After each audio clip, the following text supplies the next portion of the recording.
Assalamualaikum warahmatullahi wabarakatuh. Selamat pagi, selamat siang, selamat malam Ananda sekalian. Apa kabar semuanya?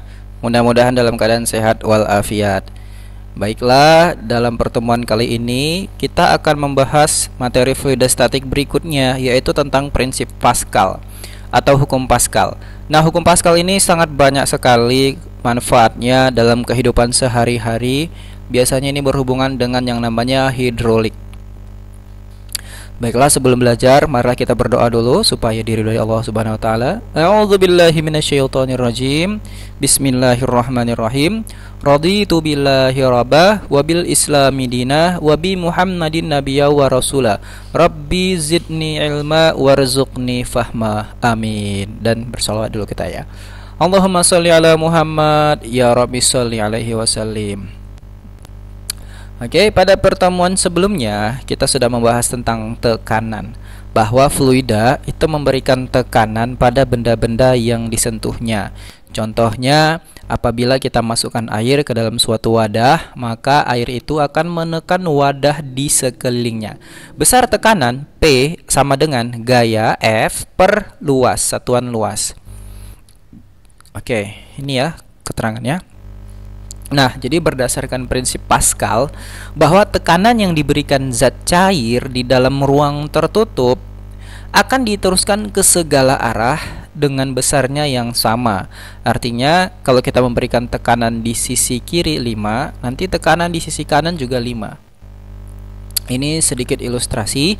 Misalkan ini ada sebuah tabung, ya kan? Dalamnya ini ada air yang warna biru, lalu di sini ada penghisap atau piston. Piston ini bisa bergerak. Oke, supaya lebih mengerti, mari kita lihat ilustrasinya. Nah, saya mengambil video yang berjudul Hydraulics 1936. Video ini dibuat oleh Chevrolet, ya, milik YouTube-nya US Auto Industry. Nah, seperti ini videonya.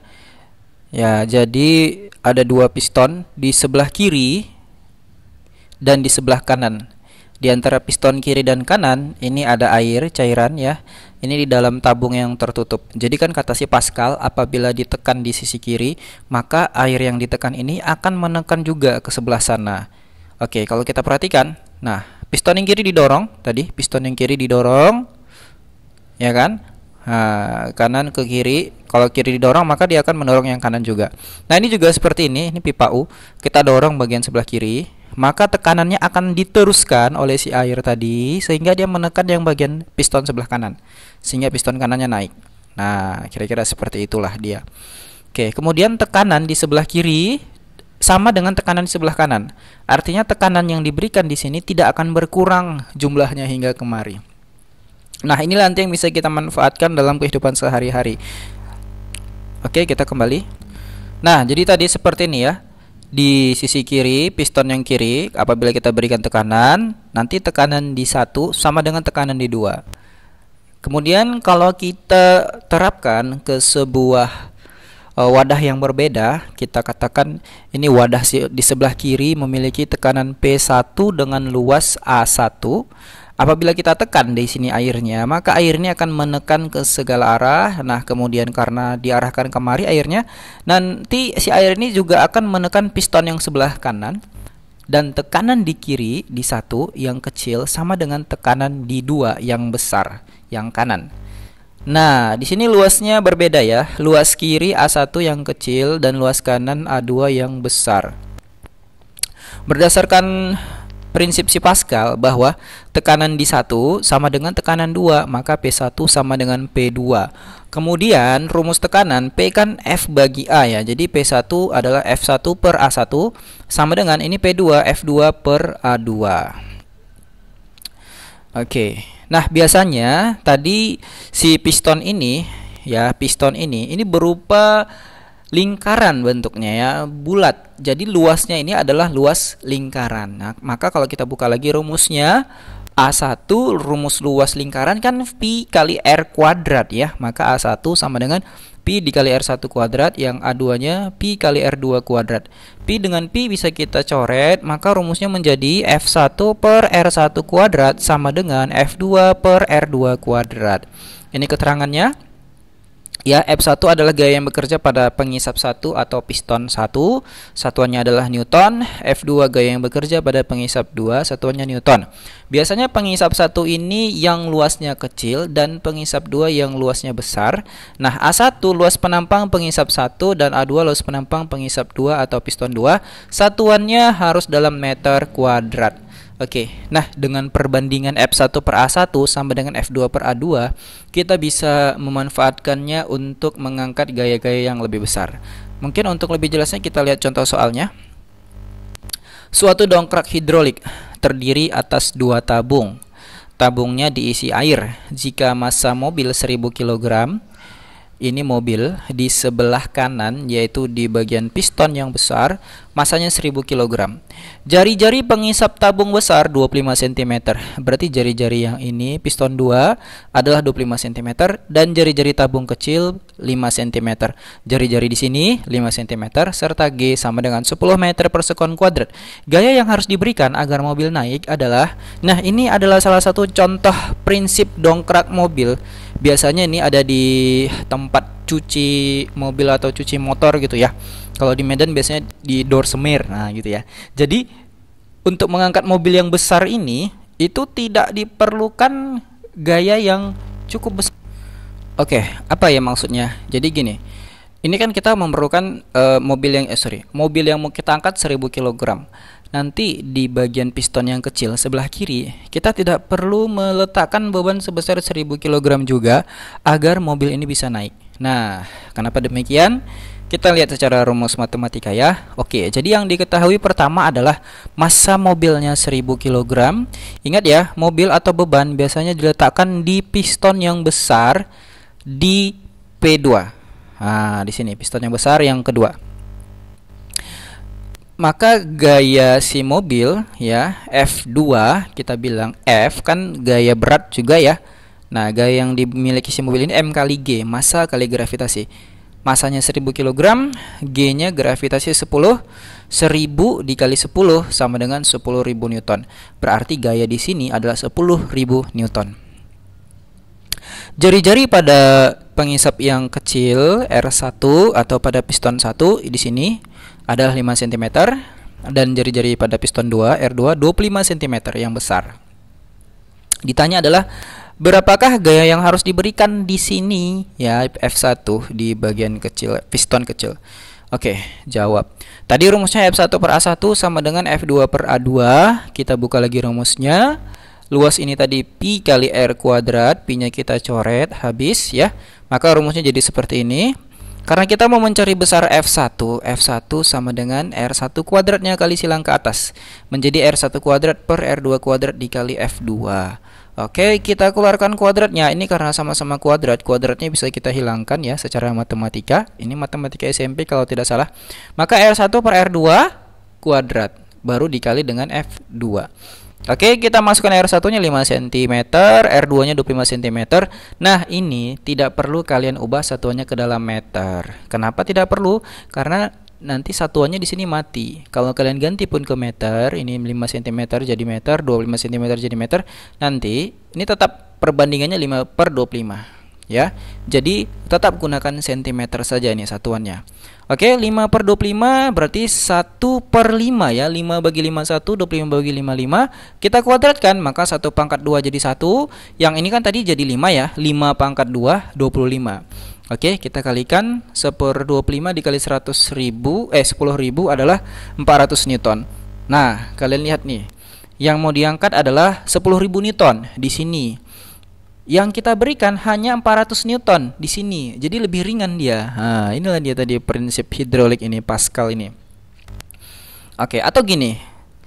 Jadi M1-nya ya kan sama dengan 40 kg. Maksudnya 40 kg itu bagaimana? Nah, kan seperti F2 tadi prinsipnya gini. F2 kan M kali G ya kan. Nah, massa mobil 1000 kg, maka F-nya 10.000 Newton. Di F1 kita punya F1 400 Newton, maka massanya kan F itu M kali G ya. 400 sama dengan M kali G-nya 10. Berarti M-nya adalah 400 bagi 10. Artinya M-nya sama dengan 40 kilogram di sini.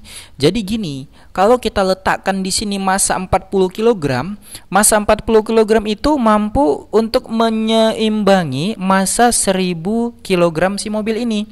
Ya, dengan prinsip yang sederhana ini kita bisa membuat berkali-kali lipat kekuatannya ya. Oke, atau dari 40 kg menjadi 1000 kg itu kan berarti 25 kali lipat ya. Nah, kira-kira seperti itulah dia prinsip dari dongkrak hidrolik ini. Oke, kita lanjutkan. Nah, berikutnya adalah kita mau menggunakan prinsip Pascal tadi untuk mengukur tekanan menggunakan barometer merkuri. Ya, walaupun barometer merkuri ini atau barometer air raksa, merkuri ini air raksa ya, sudah tidak dipergunakan lagi secara internasional pada tahun 2007, tapi dulu sekali awal-awalnya kita mengukur tekanan udara menggunakan barometer merkuri namanya. Baik. Jadi kira-kira seperti ini bentuk sistemnya. Ini ada air raksa atau merkuri. Lalu di sini kita letakkan gelas tabung namanya, gelas tabung ya kan? Ternyata air dari air raksa ini akan naik ke atas gelas tabung kemari gitu ya. Jadi air raksa masuk ke dalam gelas tabung. Kenapa ini bisa terjadi? Ini bisa terjadi karena atmosfer dari udara itu menekan air raksa ini sehingga masuk kemudian naik ke atas. Setelah seimbang, maka air raksa akan berhenti di sini. Maksudnya setelah seimbang, tekanan atmosfer dan tekanan yang diberikan oleh air raksa apabila sudah sama, barulah air raksanya berhenti di sini. Kalau masih belum sama, maka ini air raksa akan terus naik sampai ke puncak. Oke, jadi kita baca soalnya. Massa jenis air raksa adalah 13.595 kg per meter kubik. Berapa ketinggian air raksa di dalam gelas tabung jika tekanan udara luarnya, tekanan atmosfer 1 atm. Nah, 1 atm ini besarnya 100.325 Pascal dan gravitasi di tempat itu sama dengan 9,8 meter per sekon kuadrat. Oke, kita buat diketahuinya ya. Pertama, massa jenis air raksa yaitu Rho-nya 13.595. Kemudian tekanan atmosfer, tekanan udara di luar sini yang menekan si air raksa sehingga dia bisa naik kemari. Tekanan atmosfer P0 besarnya 101.325 Pascal. Gravitasi G, percepatan gravitasi 9,8 meter per sekon kuadrat. Ditanya berapakah ketinggian air raksa ini. Oke. Nah, jadi kan tadi gini ya. Kenapa ya bisa air raksa ini naik ya ke atas? Air raksa ini naik ke atas ini karena ditekan oleh si atmosfer. Atmosfer menekan sehingga air raksanya masuk ke dalam tabung dan berhenti di sini. Tapi kenapa ini bisa berhenti di sini? Ini akan berhenti jika tekanan yang diberikan atmosfer telah sama besarnya dengan tekanan yang diberikan oleh air raksa. Jadi air raksa ini juga memberikan tekanan. Nah, ini dia kita beri tanda yang panah warna merah. Masih ingat ya pada pertemuan sebelumnya tekanan hidrostatik cairan itu pH sama dengan Rho GH ya. P sama dengan Rho GH. Nah, tekanan di sini yang sisanya ini karena dia ruang vakum, tidak ada udaranya ya di sini, maka tekanan di sini kita anggap besarnya sama dengan 0. Tekanan di sini 0 ya, yang kosong ini. Jadi si air raksa hanya mampu sampai di sini saja. Nah, sekarang tugas kita adalah mencari tahu berapakah ketinggian air raksa ini. Ketinggian air raksa ini berapa sentimeter nanti atau berapa meter?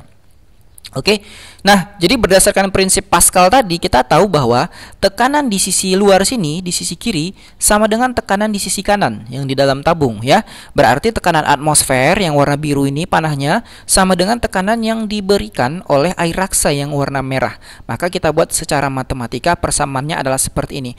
P0 sama dengan P air raksa. Oke. Nah, masih ingat kan tekanan hidrostatik yang diberikan oleh cairan fluida P sama dengan Rho kali G kali H. Nah, tekanan atmosfernya kita masukkan 101.325, massa jenis air raksa sama dengan 13.595 dikali percepatan gravitasi ya sama dengan 9,8 dikali ketinggiannya. Oke, kita kalikanlah ini dengan ini, dapatnya segini, dapatlah ketinggiannya H sama dengan 0,76 meter. ya. Atau kalau dalam sentimeter hanya sama dengan 76 cm. Jadi di pantai ya, di pantai sih sebenarnya. Jadi di suatu tempat yang tekanannya ini 1 atm, maka air raksa apapun itu apabila dimasukkan ke dalam kolom gelas bertabung ini, gelas yang ada tabungnya, si air raksa akan naik setinggi 76 cm. Oke. Nah, ini ya tingginya 76 cm. Nah, ada hal yang menarik di sini. Jadi pada abad ke-18, lupa saya, si Torricelli namanya ya kan, orang Italia kalau nggak salah. Dia melakukan percobaan ini sebelumnya. Waktu itu, aduh ceritanya saya lupa, ini di YouTube ada ya. Jadi ketika di pantai ya kan, dia melakukan percobaan ini di pantai. Ini ada air raksa atau merkuri, kemudian ini ada tabung gelas tabung. Ternyata air raksanya naik setinggi 76 cm. Nah, karena di pantai tadi tinggi airnya raksanya 76 cm, disitulah ditetapkan bahwa 76 cm Hg ya. Hg ini adalah simbol kimia untuk merkuri atau air raksa. 76 cm air raksa, 76 cm Hg, itulah ditetapkan besarnya sama dengan 1 atm atau 1 atmosfer ya. Jadi Hg itu simbol kimia untuk air raksa. Atau kalau kita ganti dalam milimeter ya kan, jadi 1 cm kan 10 mm, maka 760 mm Hg sama dengan 1 atmosfer. Ini kemarin yang menemukan si Torricelli. Oke. Dan dia juga melakukan pengukuran ketinggian air raksa ini di tempat yang berbeda ya. Nah, pada pertemuan sebelumnya kan kalian sudah tahu bahwa semakin tinggi permukaan atau datarannya itu dari pantai, maka tekanannya semakin rendah. Ya kan? Makin tinggi, macam di Brastagi kemarin dengan Medan, karena Brastagi kan lebih tinggi posisinya. Tekanan di Brastagi itu lebih rendah daripada tekanan di Medan. Jadi, si Torricelli ini membawa alatnya kayak gini ke atas gunung. Ternyata di atas gunung kolom udaranya turun. Kolom air raksanya tidak setinggi 76 cm Hg lagi, tapi turun dia ke bawah. Nah, ini artinya apa? Artinya tekanan udara di daerah situ tidak lagi sebesar 1 atm ya. Jadi 1 atm ini adalah tekanan atmosfer di pantai. Semakin tinggi tempatnya dari pantai, semakin ke atas ke dataran tinggi, maka tekanannya akan semakin rendah, tekanan atmosfernya, dan tinggi kolom air raksanya juga akan semakin turun. Artinya tidak sampai 76 cm lagi. Ingat ya, 76 cm Hg ini adalah satuan tekanan. Ya, 76 cm ada Hg-nya. Cm pakai Hg, artinya 76 cm air raksa. Ya, khusus air raksa, besarnya sama dengan 76 cm Hg. Ini sama dengan 1 atm, dan ini adalah tekanan di pantai. Baik, kita bisa juga menggunakan prinsip yang tadi untuk mengukur tekanan gas ya kan di dalam kotak. Oke, misalkan gini. Ini ada sebuah pipa U, kita isi cairan, fluida, apapun itu bentuknya, yang penting ini cairan ya kan. Nah, permukaan cairan di kiri akan sama dengan permukaan cairan di kanan, tingginya sama ya kan, levelnya ini sama. Kenapa sama? Karena yang bekerja di kiri dan bekerja di kanan tekanannya sama, yaitu tekanan atmosfer. Jadi di kiri tekanan atmosfer P0, di kanan juga P0 ya. P0 kiri sama dengan P0 kanan, P0 sama dengan P0. Nah, kita bisa memanfaatkan prinsip ini untuk mengukur tekanan dalam suatu tabung atau kotak. Ini ada kotak, ada gas di dalam kotak ini. Gasnya kita hubungkan ke pipa tadi. Nah, kita hubungkan gini. Ternyata berubah ini ketinggian airnya. Oke, berubah. Kenapa berubah? Nah, ketinggian airnya jadi ada perbedaan. Ini ada hanya ya. Jadi yang awalnya pertama segini, segini. Yang kiri turun, yang kanan jadi naik. Kenapa ini bisa terjadi? Ini terjadi karena tekanan dalam gas menekan si air. Ya, di sebelah kanan ada tekanan atmosfer P0. Oke, kenapa ini bisa turun dan ini naik? Ini karena tekanan yang diberikan oleh gas di dalam kotak ini lebih besar daripada tekanan atmosfer. Tekanan atmosfernya kalah, naik dia. Oke, nah, jadi kita bisa menghitung tekanan gasnya. Bagaimana caranya? Caranya seperti ini. Tekanan gas yang di sebelah kiri sama dengan tekanan atmosfer yang P0 ini ditambah tekanan cairannya ini. Kadang-kadang kita sebut namanya tekanan gauge. Tulisannya gauge, G-A-U-G-E, gauge, tekanan gauge. Besarnya adalah rho kali G kali H, ya. Jadi tekanan gas di kiri sama dengan P0, tekanan atmosfer ditambah tekanan gauge yang ini, yang tingginya H ini. Rumusnya rho GH. Oke, apabila kita ganti cairannya ini dengan air raksa, maka perhitungannya akan lebih mudah. Ingat tadi ya, ketinggian air raksa itu kalau cm Hg dia jadi tekanan. Nah, maka rumusnya tekanan gas yang ini menjadi rumusnya sama dengan P0 ditambah H-nya aja, tapi dengan syarat cairannya di dalam ini adalah air raksa. Kalau bukan air raksa maka ini tidak berlaku rumusnya. Nanti ada pembeda, ada faktornya yang membedakan. Oke, di mana H-nya ini nanti dalam boleh sentimeter, boleh juga milimeter. Oke, kita lihat soalnya supaya mengerti.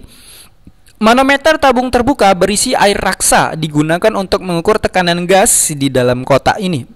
Tekanan udara luar saat itu adalah 76 cm Hg. Beda ketinggian kolom adalah 4 cm. Tekanan gas dalam kotak adalah ini ini gasnya menekan si air raksa sehingga perbedaan ketinggian di kiri dan di kanan adalah 4 cm. Oke, pertanyaannya adalah berapa ya tekanan gas yang ini di kiri ini ya? Nah, oke. Diketahui tadi tekanan udara luar atmosfer P0 76 cm Hg. Ini P0 76 cm Hg.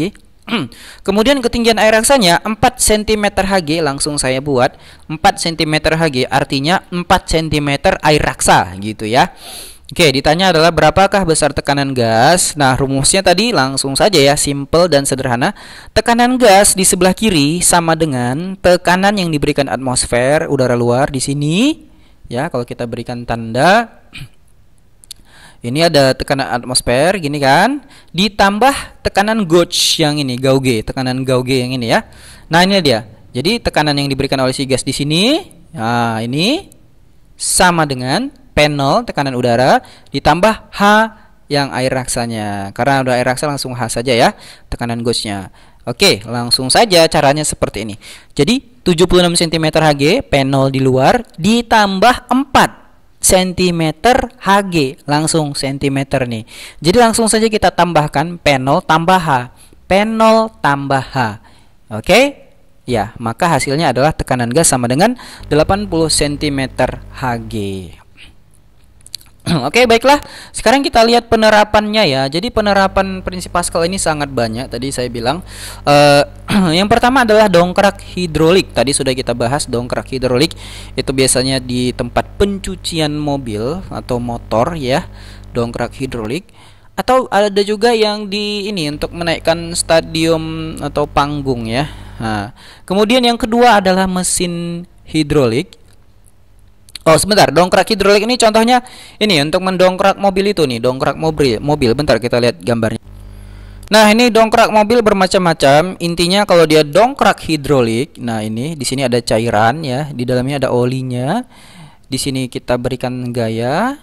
Nanti di sini yang mengangkat mobilnya. Nah, kayak gini juga. Nah, prinsipnya ini menggunakan hukum Pascal ya, dongkrak hidrolik ini. Oke, kemudian ada rem hidrolik. Ini biasanya rem cakram di mobil atau di motor ya. Jadi rem hidrolik ini contohnya kayak gini. Ini di mobil. Nah, apabila pedal remnya di sini ditekan ya kan, maka di sini cairannya kita bilang namanya adalah brake master ya kan, brake master. Ditekan, cairannya kan akan kemari, kemudian akan menekan ini namanya slave cylinder. Oke, maaf. Jadi di sini tadi ada namanya master cylinder ya kan, yang ditekan di bagian pedal rem.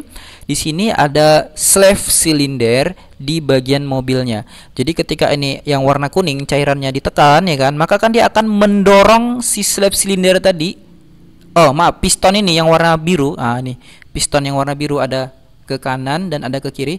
Didorongnya, ini akan mendorong sepatu remnya. Ini yang warna merah mendorong sepatu rem sehingga bergesekan dengan drum brake ini. Yang ini juga yang sebelah kanan, si piston tadi didorong oleh si cairannya dan si piston ini akan mendorong sepatu rem sebelah kanan dan bergesekanlah dengan si drum brake-nya ya. Untuk lebih jelasnya kalian bisa melihat di video yang tadi saya sebutkan.